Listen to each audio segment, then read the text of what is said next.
Hi everyone. Today I'll continue covering my games from the Bad Vorishofen tournament in Germany. The tournament which I didn't finish because I had to run away home before they closed the borders. But anyway, so I've covered the first 3 rounds. After 3 rounds I was at 50%. I lost round 1 to a FIDE master, won round 2 against the 1945, and in round 3 I drew a clear exchange up against the 2150, which was because I got into my panic mode. I was nervous, I weakened my position and I messed up. In round 4 I faced 2164 with white, and my opponent usually plays the Alekhine defense or the French defense. I have seen 1 Sicilian or 2 Sicilian games, so basically 3 possible defenses. And I prepared a lot. I prepared for about 4 hours for all the variations. I was expecting the exchange Alekhine most of all. And then also Bishop E7 against the French. In the French, he plays against the Tarrasch. When we got to the board, I played E4 and he played E5, which surprised me. After the game we spoke and analyzed our game, and he said that he's never played e5 before, which is unfortunate for me, but on the bright side I think I know the theory against e5 quite well, and there aren't that many lines in which I get a worse position out of the opening. So knight f3 Nc6, I went for my Italian and he went for the 2 knights. And I usually play knight g5. I sometimes do play the position with d3 c3, so after d3 bishop c5 c3 we are transposing, but I went for knight g5 here. If you want, you can find the theory on the 2 knights attack on the channel. This is quite an aggressive opening for white, and if black doesn't know what he is doing, he could go badly wrong very early on.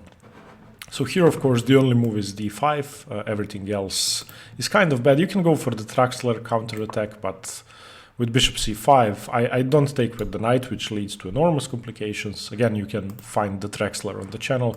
I take with the bishop, and after the king moves, I retreat the bishop back. But my opponent did play d5, which is the only principled move. And now e takes d5. And of course, now you can go b5 or knight to d4. Those are the 2 moves that are playable. After b5, bishop f1, and now if knight or queen take pawn, then white is just simply better, knight c3, and I will recover this pawn. And if knight takes d4, then bishop takes d5, then bishop takes b5, and the knight on c6 is hanging. But the main move after ed5 is knight a5, and now white continues with bishop b5 check. Black has to play c6, pawn takes, and white has won a pawn. Again, the theory on this is available on the channel.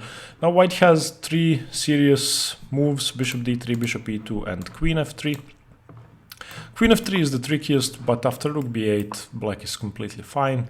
There's nothing you can do. You cannot take on c6. It's not considered to be good. If you take on c6, well then knight takes c6 and queen takes c6 check, and simply knight to d7 attacking your g5 knight. So in this position you would have to go d3, and black is fine completely. The other move that white could go for after bc6 is bishop d3.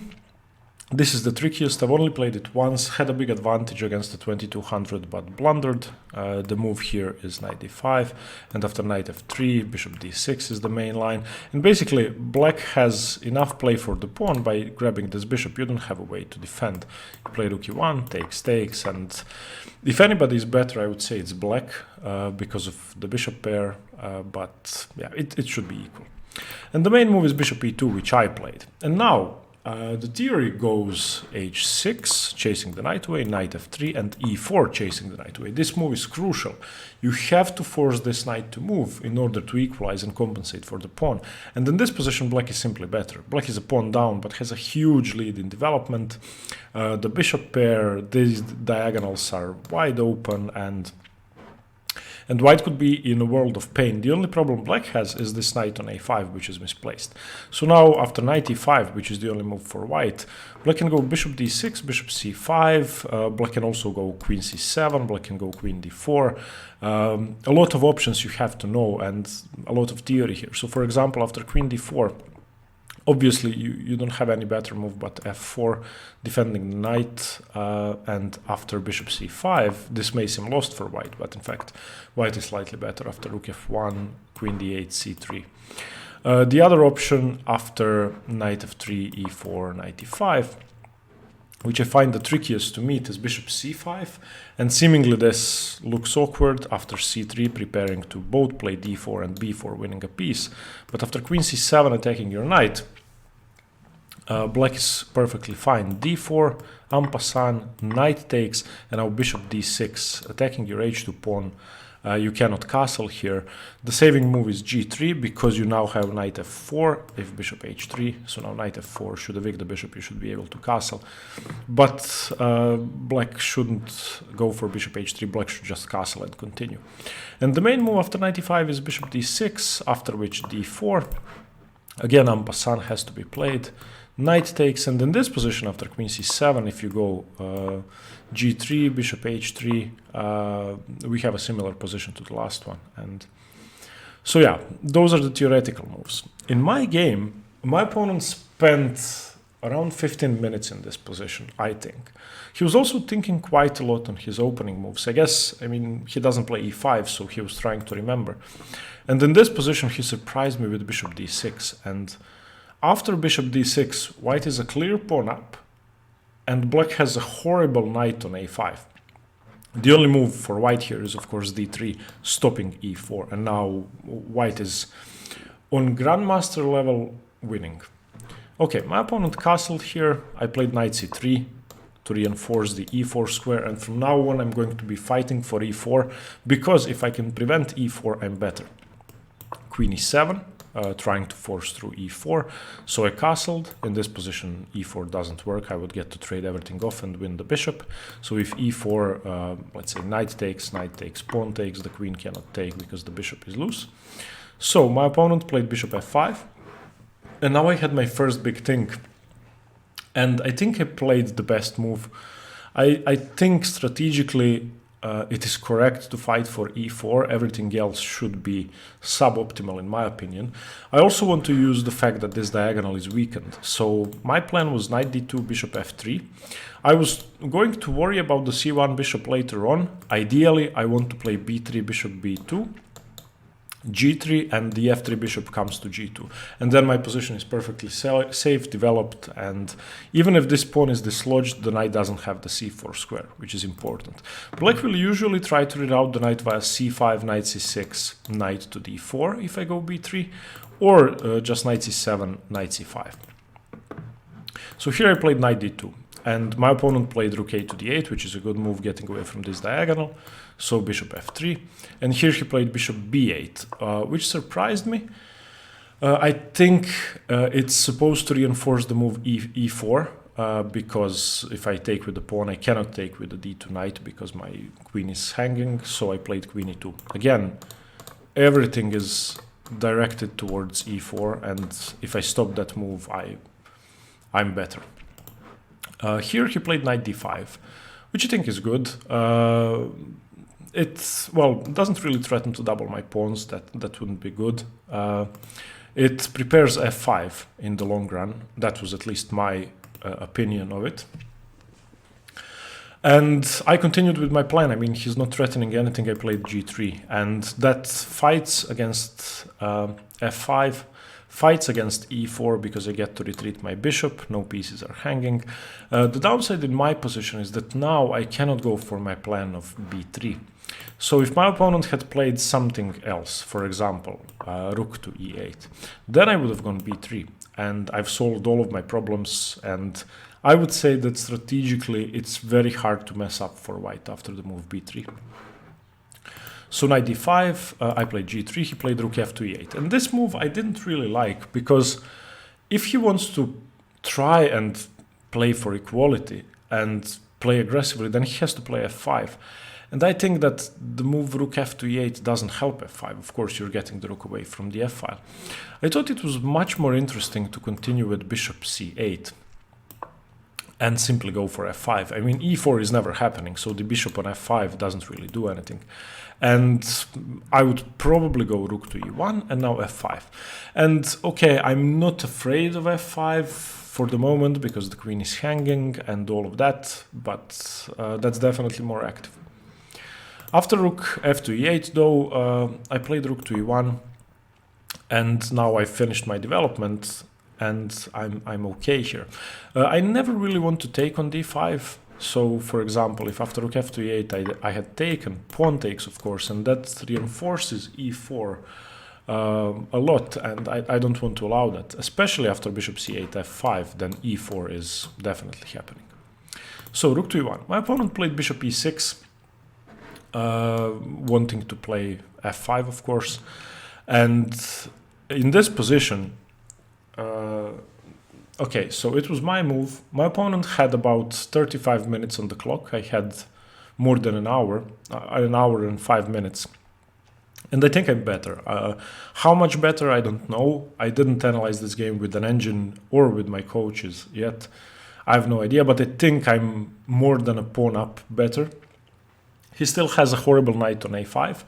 I still have one piece to develop, but given time, I can play knight b3, knight f1, knight e4.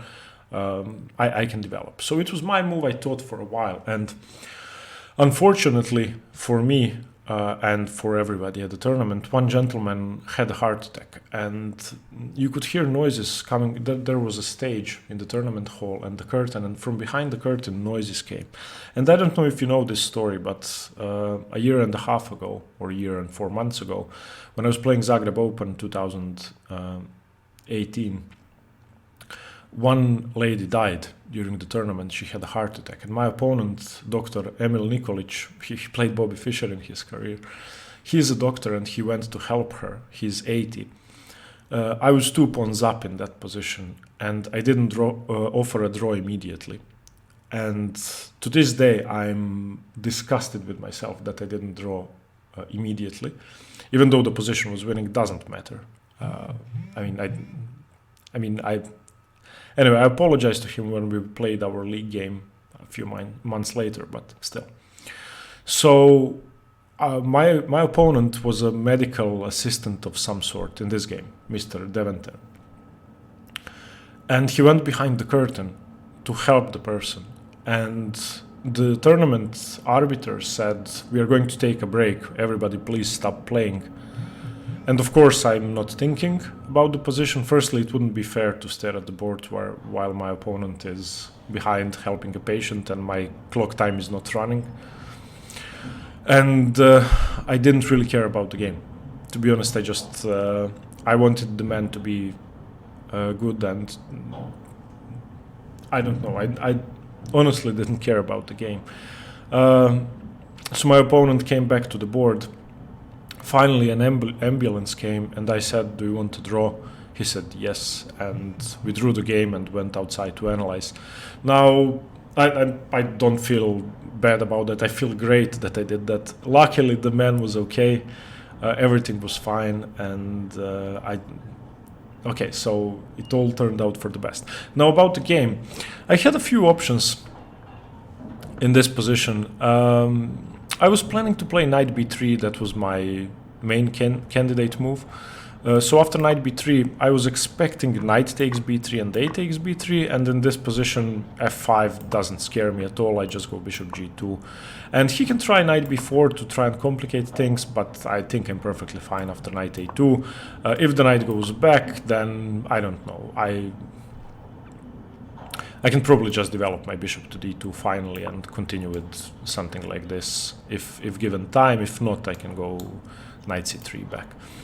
If after knight b3 he doesn't take but retreats to c7, then it's slightly more complicated, but then I have the move knight a4 and I want to double control the c5 square. Firstly, to prevent c5, which for the moment is not prevented, but more importantly to prevent knight c5. Getting his knight back into play. And if he goes knight d6, then I of course have knight a to c5, and this is an overwhelmingly good position for me.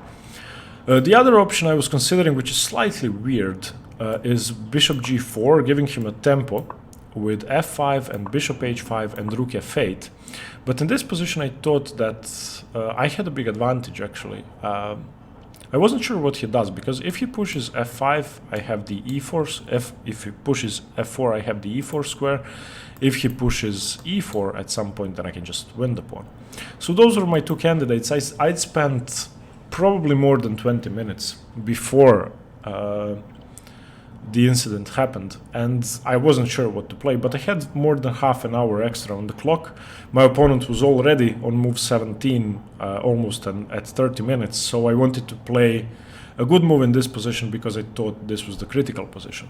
Also, if I just takes pawn takes b3, f5, bishop b2, e4 takes, pawn takes, bishop g2, this diagonal is wide open. He has the bishop pair, he has a pawn down, but when I play c4, it's not going to be easy for him to play.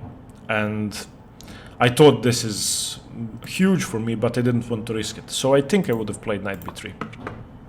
But that's it, we drew the game.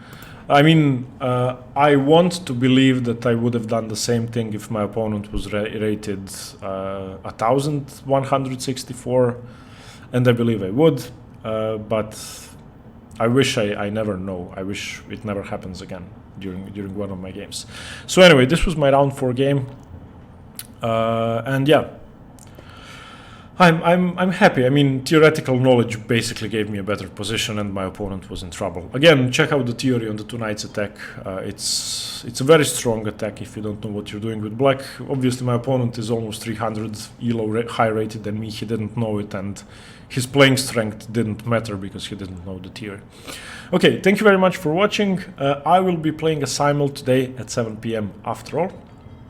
So look for info at the community tab sometime in the afternoon. Thank you very much. See you soon. I hope you all are well. I wish you all the best in your quarantines and stuff. Hope you enjoyed the candidates while this crazy thing is going on. Thanks. Bye. Stay tuned for more chess.